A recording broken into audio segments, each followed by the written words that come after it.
ज्यादातर लोग लीवर की परेशानी से जूझ रहे हैं, तो बाहर का खाना लोग खा ही रहे हैं जिसकी वजह से लीवर खराब हो रहा है। और क्या बड़ा कारण है इसका? लीवर को ठीक करने की प्रकृति में कौन सी ऐसी जड़ी बूटियां हैं? तो आप देखिए, पुनर्नवा है, भूमि आंवला है, बला है, महाबला है, अति बला है। ये ऐसी जड़ी बूटियां हैं जिन्हें खाना तो दूर की बात, जिन्हें सूंघ कर भी लीवर ठीक हो जाता है। अगर हम ज़्यादा गर्म चीज़ें खाएंगे, तामसिक भोजन खाएंगे, तो लीवर खराब होना स्वाभाविक है। हमें साफ सुथरा अच्छा पानी पीना चाहिए।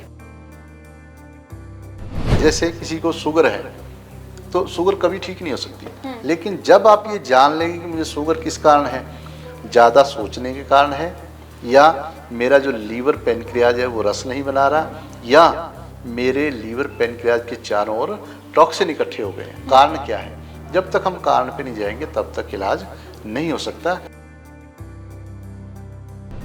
कई सालों से डायबिटीज की दवाइयाँ खा रहे हैं, तो वो बंद हो जाएंगी दवाइयाँ? May be not. आयुर्वेद कहता है यज्रा व्याधि विध्वंसी तद रसायनम। दवाई वो है जो आपके बुढ़ापे को भी मार दे और बीमारी को भी मार दे, उसे दवाई कहा जाता है। हार्ट से रिलेटेड कई मामले सामने आ रहे हैं। जो पैरालिसिस के पेशेंट्स हैं उनको कह देते हैं अगर थोड़ी सी अफीम खिला दी जाए तो वो ठीक हो सकता है जी। तो ये कितना सच कितना झूठ? जैसे कहते हैं नीम हकीम खतराए जान, तो इसका भाव ये नहीं है कि कोई नीम हकीम खतरा है, भाव ये है कि जिसको जानकारी नहीं। एलोपैथ वाला कौन सा दुनिया में ऐसा डॉक्टर है जो गोभी ना खाता हो, आलू ना खाता हो, मटर ना खाता हो, सब्जी ना खाता हो, सब फल ना खाता हो, वो कहे कि फल की जगह मैं वो बना लूँ, गोलियां बना के खा लूँ, जीवन चलेगा? नहीं चलेगा। आजकल छोटी छोटी बातों पे गुस्सा आ जाता है, तो एलोपैथिक में तो मेरे को लगता है इसका इलाज नहीं है, आयुर्वेदिक में है इसका इलाज। सबसे पहले रस पियो, ताजे फलों का, सब्जियों का, सनिग्धा गाय का घी खाओ, चिकनाई खाओ, स्थिरा, ये आपके शरीर में स्थिर हो जाएंगी। लेकिन ये खाना किसके लिए, किसको अच्छा लगता है? हृदय सात्विक आहारा प्रिय। एक कैंप लगने वाला, एक शिविर लगने वाला है चंडीगढ़ में, जो ये कहा जा रहा है कि ये कैंप पहली बार लगने वाला है ट्राई सिटी। आयुर्वेद है, वो कहता है जैसा खाए अन्न वैसा होए मन। अफीम की खेती भी होती है, तो ये आयुर्वेद में आई। किसी भी नशे को कभी नहीं करना चाहिए। हाँ, डॉक्टरी रूम में अगर कोई आपको सजेस्ट करता है, अलग बात है। तो इनकी चाल है, इसको मेंढक की चाल, सपने की चाल, उससे हमें पता लगता है कि आप में कौन सा रोग कितना पनप चुका है। जैसा आपका शरीर है, जो आपका बिगड़ा है, उसी आधार पर दवाई दी जाती है। कोई फर्क नहीं है आयुर्वेद एलोपैथ में। लोग ये समझ पाएंगे कि जीवन में अगर हमने निरोग रहना है, सुखी रहना है, और मन और तन को निहाल करना है, सुख देना है, तो हमें आयुर्वेद ही अपनाना पड़ेगा। तो बिल्कुल हम बात कर रहे हैं जैसे कि चंडीगढ़ में पहली बार एक शिविर लगने वाला है, कैंप लगने वाला है, जो कि आप सभी के लिए बहुत फायदेमंद रहेगा। तो इसको लेके हम बात करेंगे स्वामी जी से। स्वामी जी नमस्कार। नमस्कार। कैंप लगने वाला है, इस कैंप में हमें क्या नया देखने का मिलेगा आयुर्वेद में? ऐसा है कि आपने जो कहा क्या नया देखने को मिलेगा जी। हमारे जो वैदिक ग्रंथ हैं, चाहे वो वेद हो, शास्त्र हो, गीता हो, या श्री गुरु ग्रंथ साहब हो, इसी प्रकार हमारे वैदिक काल में एक आयुर्वेद जो वेदों का उपवेद है, उस ग्रंथ की संरचना हुई। उसमें जीवन जीने की पद्धति के बारे में समझाया गया, लेकिन दुर्भाग्य ये है कि उसका बिल्कुल भी प्रचार नहीं किया गया। और करोड़ों वर्षों से जो पद्धति पूरे विश्व को स्वस्थ देती रही है, मन और तन को निहाल करती रही है, रोगों से दूर करती रही है, उस पद्धति का प्रचार व प्रसार लगभग समाप्त हो गया। और 200 वर्षों से एक पद्धति आई, मैं किसी पद्धति को बुरा नहीं कहता हूँ, लेकिन उस पद्धति ने आज हमें पूरी तरह से जकड़ लिया है। हम आयुर्वेद को जानने के लिए भी तैयार नहीं है। लेकिन अभी वक्त ऐसा आया जिससे ये सिद्ध हुआ कि बिना आयुर्वेद के, बिना नेचर के हमारा जीवन संभव नहीं है। लोग जानना शुरू हुए हैं, लोग आयुर्वेद के बारे में परिचित होना शुरू हो गए हैं कि किस प्रकार हम रोगों से बचें। और आज मैं ये दावे से कह सकता हूँ कि बहुत जल्दी पूरे संसार में एक बार फिर आयुर्वेद का परचम लहराने वाला है और लोग ये समझ पाएंगे कि जीवन में अगर हमने निरोग रहना है, सुखी रहना है और मन और तन को निहाल करना है, सुख देना है, तो हमें आयुर्वेद ही अपनाना पड़ेगा। लेकिन यहाँ पे मैं आपको सिर्फ ये बताना चाहूँगा, जो नया शब्द आपने कहा कि नया क्या है, नया ये है कि आयुर्वेद में दवाइयाँ बनाई जाती हैं। हर किसी रोग की दवाई बन गई जिस प्रकार एलोपैथ में दवाई है। आयुर्वेद में ऐसा बिल्कुल नहीं है। आयुर्वेद में कहा जाता है एक ही औषधि, किसी के लिए अमृत, किसी के लिए जहर। हम पंजाबी में कहते हैं ना, किसे नु माँ वादी किसे नु स्वादी, कि किसके लिए कौन सी औषधि अच्छी है, यह वैद्य को ज्ञान होता है कि मैं जिस पेशेंट को देख रहा हूँ उसका वात बिगड़ा है, पित्त बिगड़ा है या कफ बिगड़ा है, और उसकी बेसिक प्रकृति क्या है। एक इंडिविजुअल नेचर होती है हमारी, जो बचपन से हम होते हैं, वो नेचर जानना अति आवश्यक होती है। धर्म ग्रंथों ने कहा कि अपने आप को जानो, खुद को जानो। जब तक हम खुद को नहीं जानेंगे तब तक हम आयुर्वेद का लाभ नहीं उठा पाएंगे। और इस कैंप में यही नया होगा कि हम हर व्यक्ति विशेष को ये बताएंगे कि आपकी आयुर्वेदिक जो प्रकृति है वो वात है या वात पित्त है या वात कफ है या पित्त कफ है। 7 नेचर होती हैं, आप किस नेचर में हो। जब आप ये जान जाओगे तो फिर आपका इलाज संभव ही नहीं बल्कि आप ये समझिए कि 100% इलाज हो गया आपका। बिल्कुल। स्वामी जी, जैसे अभी आपने कहा कि आयुर्वेद किसी के लिए वरदान है तो किसी के लिए गलत भी साबित हो सकता है, तो आपको ये पता कैसे चलेगा, हमें ये जो पेशेंट्स आने वाले हैं वो कैसे जान पाएंगे कि उन्हें किस तरह की दिक्कत है, क्या है?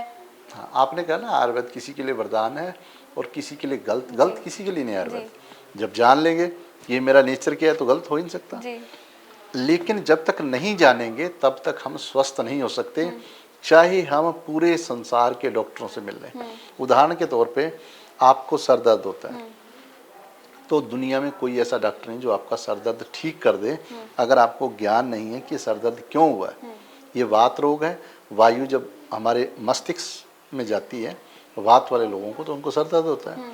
जैसे किसी को शुगर है तो शुगर कभी ठीक नहीं हो सकती, लेकिन जब आप ये जान लेंगे कि मुझे शुगर किस कारण है, ज़्यादा सोचने के कारण है, या मेरा जो लीवर पेनक्रियाज है वो रस नहीं बना रहा, या मेरे लीवर पेनक्रियाज के चारों ओर टॉक्सिन इकट्ठे हो गए हैं, कारण क्या है। जब तक हम कारण पे नहीं जाएंगे तब तक इलाज नहीं हो सकता। और वही कारण जो बेसिक कारण है वो हम लोगों को बताते हैं और लाखों लोगों को हम इस पद्धति की जो सच्चाई है, बेसिक जानकारी है, वो बता के ठीक कर चुके हैं। आज देखा जाए स्वामी जी तो आयुर्वेदिक और एलोपैथिक में देखा जा रहा है एक बराबर मात्रा में लोग जा रहे हैं, क्योंकि कुछ लोग हैं क्विक रिएक्शन चाहते हैं, हम जल्दी ठीक हो। तो आयुर्वेदिक में अगर बात कही जाए तो जड़ से खत्म करने में तो कुछ टाइम बहुत लगता है, तो क्या कंपैरिजन करें? आप हाँ। बहुत अच्छा, आपका क्वेश्चन है, बहुत ही अच्छा।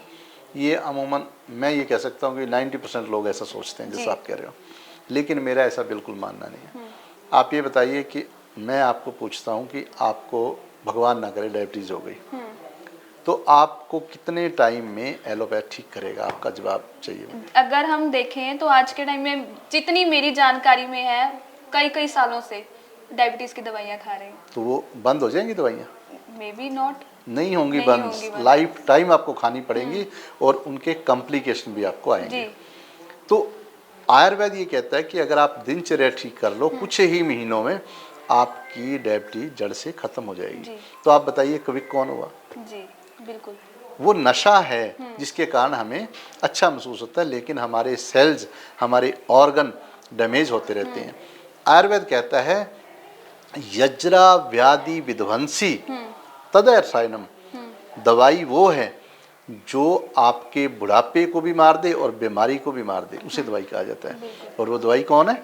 नेचर, प्रकृति, कुदरत, और हम खुद जाने।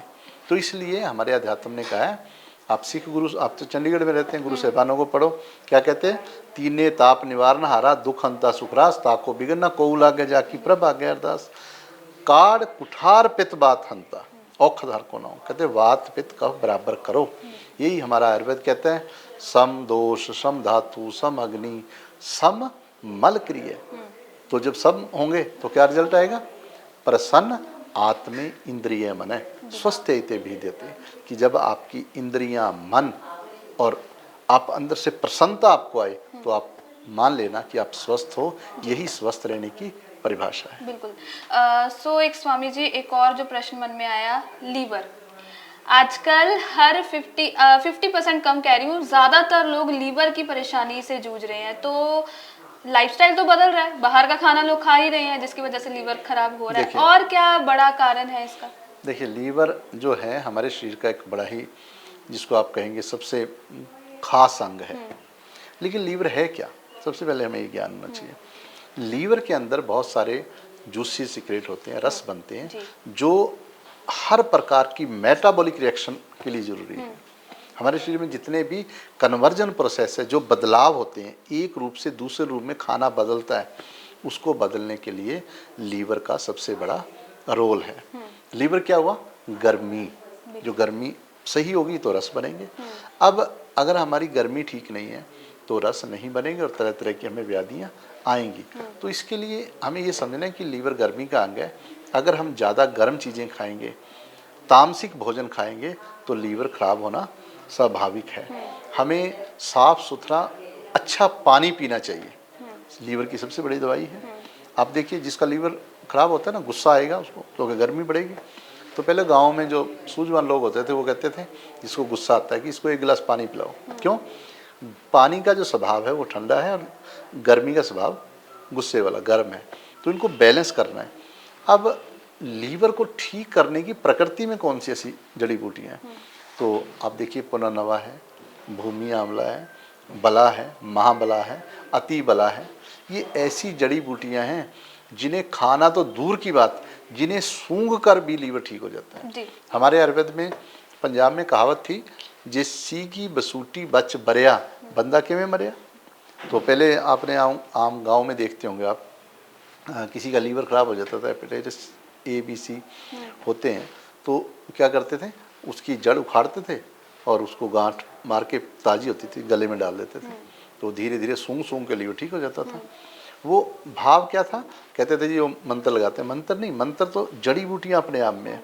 जब जब जैसे जैसे हम जड़ी बूटियों को सूंघते हैं, जड़ी बूटियों को पास लेते हैं। पहले हमारे महापुरुष, हमारे पूर्वज जड़ी बूटियों में, जंगलों में रहते थे, तो कितनी अच्छी सेहत होती थी। आज हमने उन सभी परंपराओं को त्याग के आज हम पता नहीं किधर बहे जा रहे हैं। स्वामी जी, अगर आयुर्वेदा में लीवर का इलाज हो तो कितना टाइम लगेगा? आयुर्वेदा में लीवर का इलाज डिपेंड करता है पेशेंट पे, टाइम कोई नहीं लगता है, बहुत जल्दी ठीक। अब हमारे यहाँ पे आप देखिए कि लीवर, जिनको साइरोसिस है, लीवर डैमेज हो गया, उसको हम जल्दी से जल्दी ठीक कर देते हैं। वो कारण क्या? एक तो उसको भारी चीज़ें नहीं खानी चाहिए, हल्की चीज़ें खाओ, लीवर को टाइम मिले रिपेयर होने में। लीवर अपने आप ठीक करता है अपने आप को। दूसरा, अगर आप परहेज़ करते हैं, पंजाबी में कहते हैं ना, इलाज तो परहेज चंगा है, इलाज से परहेज अच्छा है। तो परहेज़ का भाव है, आपको ये जानकारी लेनी है कौन सी चीज़ें लीवर को ख़राब करती हैं, कौन सी चीज़ें आपके नेचर के अनुसार नहीं हैं, आप उनका त्याग कर दें और जड़ी बूटियों को, ताज़े और जो बिल्कुल परिपक्व जड़ी बूटी है उसका इस्तेमाल करें। तो जी, जब तक हम जी स्वामी जी, अगर हम ये चीज़ देखें तो आजकल जो यूथ है या जो बच्चे हैं, उनमें भी लीवर की प्रॉब्लम देखने को मिल रही है। पर जो एलोपैथी है वो तो कहता है कुछ छोड़ो ना छोड़ो, ज़्यादा परहेज करो ना करो, हम ठीक कर देंगे। तो आयुर्वेदा और एलोपैथी में लोग, अगर जो यूथ है या बच्चे हैं उस तरफ जाएं, हम कैसे माने इसको? मतलब है ना इस चीज़ें। देखिए, मेरे साथ दुनिया भर के एलोपैथी डॉक्टर को मैं जानता हूँ। बहुत सारे डॉक्टर मेरे पेशेंट भी हैं, एलोपैथी के भी हैं। अरे क्या बात है। और एक दो नहीं, बहुत सारे। और ये सर्वमान्य सच्चाई है, सबको पता है परहेज बहुत जरूरी है। मैं आपसे एक क्वेश्चन करता हूँ, बहुत ठंड है, बहुत ज़्यादा ठंड है, आपको बलगम और खांसी हो गई है, आप दुनिया के किसी डॉक्टर में के पास जाओ, किसी भी पैथी में जाओ, क्या वो आपको ठंडी चीज़ें खाने के लिए कहेंगे? बहुत ज़्यादा गर्मी है, बहुत गर्मी हो गई है, क्या कोई ऐसा डॉक्टर जो आपको कहेगा कि आप और गर्म चीज़ खा लो? नहीं कहेगा। गर्मी में आप शरबत पीते हो, आप राजस्थान चले जाओ, वहाँ आप ठंडी चीज़ें खाओगे, आप शिमला चले जाओ, वहाँ गर्म चीज़ खाओगे। क्यों? मौसम। ऐसी ऋतुचर्या आयुर्वेद में एक चैप्टर है। जैसा आपका शरीर है, जो आपका बिगड़ा है, उसी आधार पे दवाई दी जाती है। कोई फर्क नहीं है आयुर्वेद एलोपैथ में। एलोपैथ में वो केमिकल युक्त है, एलोपैथ सिंथेटिक है, सिर्फ इतना फर्क है। आयुर्वेद ये कहता है कि नेचर के साथ जुड़ो, केवल इतना अंतर है। डॉक्टर अपनी पैथी में सभी अच्छा काम करते हैं, उनकी अपनी पैथी है, लेकिन जो सभी पैथियों की जनक है, जिससे सभी पैथियां निकली, करोड़ों वर्षों से जो चली आ रही है, वो केवल और केवल आयुर्वेद है। आप किसी का भी इतिहास देख लें, कोई 200 साल पुराना है, कोई 1000 साल पुराना है, लेकिन आयुर्वेद तब से है जब से जीवन है। इस बीच में मेरा एक सवाल आया जी कि जो अफीम है, अफीम की खेती भी होती है, तो ये आयुर्वेद में आई? देखिए, परमात्मा ने कोई भी ऐसी जड़ी बूटी नहीं बनाई जिसका यूज ना हो। आप यहाँ बैठे हो, कोई ऐसी चीज़ बताइए मुझे जो रखी हो जो बिना कारण से बनी हो। कुछ भी बिना कारण से नहीं बनाया गया। भगवान ने भी बिना कारण कुछ नहीं बनाया, लेकिन भगवान ने जहर भी बनाया जी। अब कोई कहे जी जहर भगवान ने बनाया खा ले, नहीं, भगवान ने हमें विवेक भी दिया है, बुद्धि दी है, सेंस ऑफ डिस्क्रिमिनेशन दिया है, सोचने की ताकत दी है कि हम विचार करें क्या खाना है क्या नहीं खाना। यही तो आयुर्वेद है। क्योंकि अगर देखा जाए आज जहाँ हार्ट अटैक, हार्ट से रिलेटेड कई मामले सामने आ रहे हैं, जो पैरालिसिस के पेशेंट्स हैं, उनको कह देते हैं अगर थोड़ी सी अफीम खिला दी जाए तो वो ठीक हो सकता है जी। तो ये कितना सच कितना झूठ? देखिए, ऐसा है कि जो हार्ट अटैक है या जब हमारे वेन्स में ब्लॉकेज होती है, किसी भी वेन्स में, चाहे वो नर्व्स हैं हमारी रुकती हैं, तो ब्लड को थिन करना होता है, ब्लड को जल्दी चलाना होता है।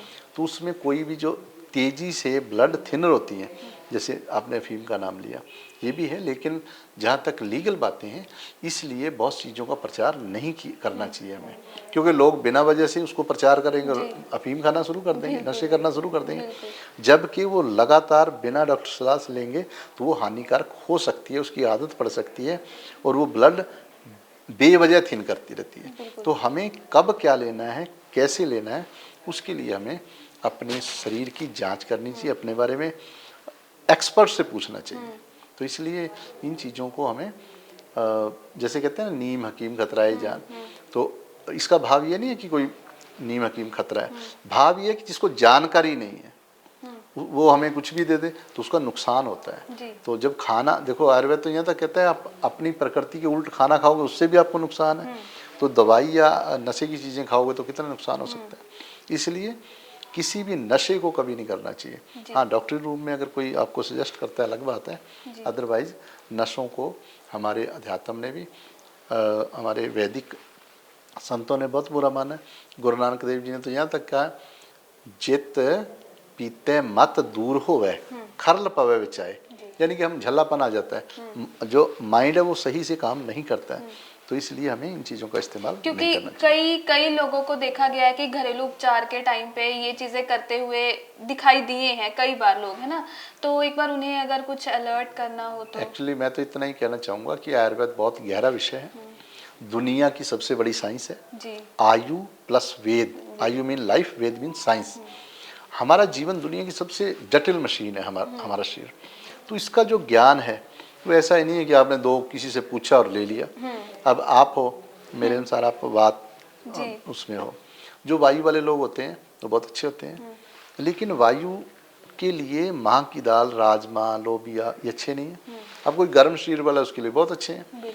तो अब आपने वो प्रयोग किया, आपको फिट बैठा, आप दूसरे को बताओ वो भी करना शुरू कर दे, उसका शरीर अलग है तो इसलिए उसको फायदा नहीं होगा। तो मेरा ये कहना है कि हर व्यक्ति को अपनी जांच करवानी चाहिए कि मैं किस शरीर में हूँ, तो लाभ मिलेगा। जब तक उसको खुद पता ही नहीं मैं किस उसमें हूँ, मेरा व्यक्तित्व क्या है, तो लाभ नहीं मिलने वाला।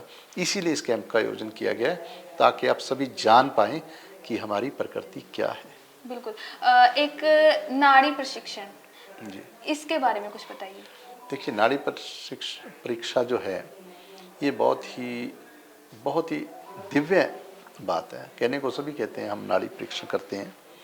नाड़ी परीक्षण वही कर सकते हैं जो अध्यात्म से जुड़े होते हैं।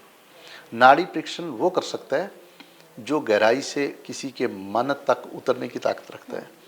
नाड़ी परीक्षण वही कर सकते हैं जिन्हें नाड़ी परीक्षा का पूरा ज्ञान होता है, एक्सपीरियंस होता है। हमारे अध्यात्म में 3 नाड़ियाँ कही गई हैं, ईड़ा, पिंगला, सुषुम्ना। तो ये तीनों नाड़ियाँ हमारे शरीर में हैं और जैसे मैं आपको बताता हूँ, आपका हाथ जैसे ये मेरी उंगली जो है ये वात है, ये मेरी उंगली पित्त है, ये कफ है। तो अगर ये आपकी तेज है तो मैं आपको कहूँगा आप वात व्यक्तित्व है, अगर ये है तो पित्त व्यक्तित्व है, ये मंद है तो आप कफ व्यक्तित्व है। तो इनकी चाल है, इसको मेंढक की चाल, सपनी की चाल, उससे हमें पता लगता है कि आप में कौन सा रोग कितना पनप चुका है।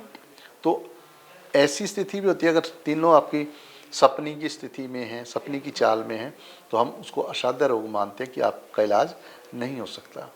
तो ऐसी स्थितियां भी आती हैं, लेकिन ये बहुत ही एक्सपीरियंस की ज़रूरत है, ये बहुत गहरी साइंस है, इसको बिना एक्सपीरियंस के कोई व्यक्ति समझ नहीं सकता।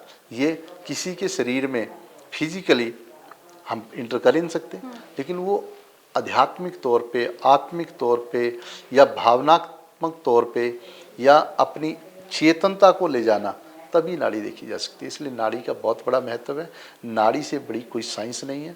और ये हजारों नहीं लाखों वर्षों से हमारे देश में इसका प्रचार रहा है, और इसी प्रचार ने बड़े बड़े रोगियों को ठीक किया है। ये दुर्भाग्य की बात है कि हम अपनी पैथी को, अपने संस्कारों को, अपनी संस्कृति को छोड़ के आज हम पूरी तरह से अपने आप को पाश्चात्य रंग में रंग चुके हैं। और हमारा यही कहना है कि पूरा संसार हमारा परिवार है। बाहर भी अगर आप देखें, 300 वर्ष पहले कोई भी हॉस्पिटल नहीं था, एलोपैथी भाव नहीं थी मेडिसिन, वो भी तो सारे नेचर से ही जुड़े थे, तो हम भी नेचर से जुड़े थे, क्योंकि भगवान तो सबका है, कोई फर्क नहीं है।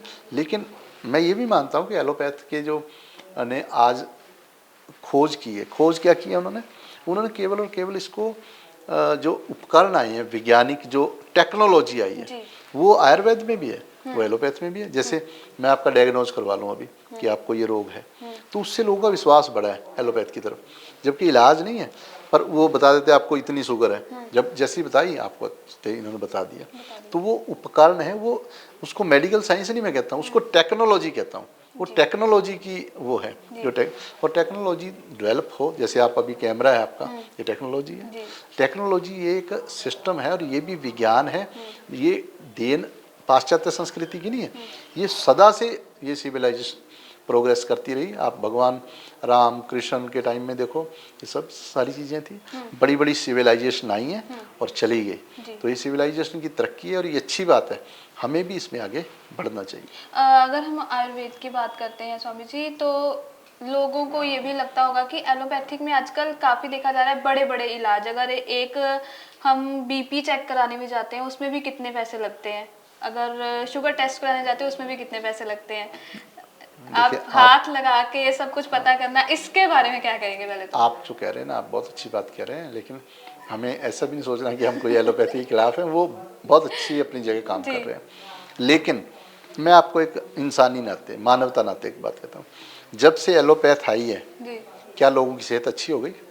पहले से कमज़ोर हुए। जब से एलोपैथ की मेडिसिन आई, क्या लोगों का मानसिक विकास हुआ? बल्कि छोटी सी बात को लेकर टेंस हो जाते हैं। जो आयुर्वेद है वो कहता है जैसा खाए अन्न वैसा होए मन। आयुर्वेद कहता है, गुरु नानक देव जी कहते हैं, बाबा होर खाना खुशी ख्वार, जित खाद्य तन पीड़ी है मन में चले विकार। तो हमारा आयुर्वेद तो आप देखिए सारे आयुर्वेद हैं।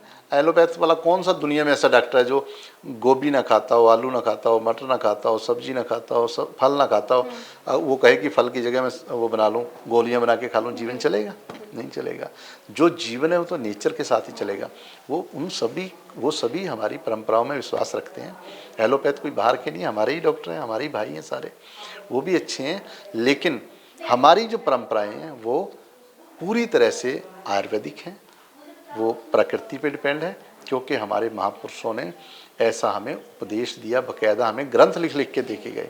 और आज हम उन ग्रंथों के आगे केवल माथा टेकते हैं और हम जो प्रयोग है आपको पता ही कौन सी दवाइयाँ करते हैं। आपने अभी गुस्से की बात की थी, आजकल छोटी छोटी बातों पे गुस्सा आ जाता है, तो एलोपैथिक में तो मेरे को लगता है इसका इलाज नहीं है, आयुर्वेदिक में है इसका इलाज। आयुर्वेद तो मन पे जाके काम करता है ना। आयुर्वेद तो मैंने आपको बोला ही, आपको जैसा अन्न खाओगे वैसा स्वभाव होगा। हमारे कृष्ण महाराज ने कहा है गीता में, वो कहते हैं आयु सत्य बल आरोग्य सुख प्रीति विवर्धना, कि अगर आप आयु बढ़ाना चाहते हो, दिमाग बढ़ाना चाहते हो, बल बढ़ाना चाहते हो, आरोग्य रहना चाहते हो, सुख लेना चाहते हो, प्रीत लेना चाहते हो, प्यार लेना चाहते हो, तो क्या करो, रस्या, सबसे पहले रस पियो, ताजे फलों का, सब्जियों का। सनिग्धा, गाय का घी खाओ, चिकनाई खाओ। स्थिरा, ये आपके शरीर में स्थिर हो जाएंगी।